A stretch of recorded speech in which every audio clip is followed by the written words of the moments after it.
77వ గణతంత్ర దినోత్సవాన్ని పురస్కరించుకొని నెల్లూరు నగరపాలక సంస్థ కార్యాలయ ప్రాంగణంలో సోమవారం ఘనంగా వేడుకలు నిర్వహించారు.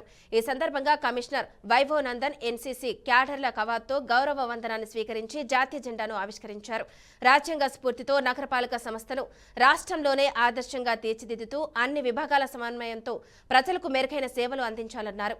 కార్యక్రమానికి ముఖ్య అతిథిగా ఇన్ఛార్జి మేయర్ రూప్ కుమార్ యాదవ్ అలాగే కమిషనర్తో కలిసి మహాత్మాగాంధీ, డాక్టర్ బిఆర్ అంబేద్కర్ చిత్రపటాలకు పూలమాలలు వేసి నివాళులర్పించారు.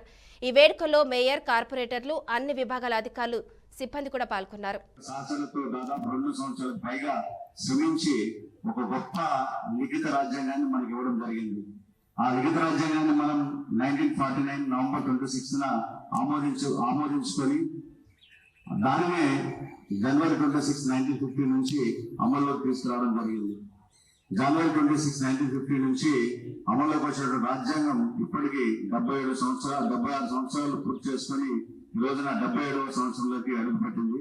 ప్రపంచంలోనే అతి పెద్ద రాజ్యాంగం, లిఖిత రాజ్యాంగం, అన్ని దేశాల కంటే భిన్నంగా ఉండేటువంటి ఇంత గొప్ప రాజ్యాంగాన్ని మనకు అందించినటువంటి ఆ మహానీయుల్ని స్మరించుకుంటూ వారి యొక్క విధి విధానాలు ఈ రోజు మనం ఇక అనేక కులాలు, మతాలు, భాషలు చెందినటువంటి వారు లింగోపేదం లేకుండా, జాతి వివక్ష లేకుండా అందరం కూడా స్వేచ్ఛ సమానత్వంతో వారి హృదయాలకు తగ్గట్టుగా మనం ఇక్కడ ఉండగలుగుతున్నామంటే దానికి కారణం భారత రాజ్యాంగంలో ఉన్నటువంటి మౌలిక అంశాలు.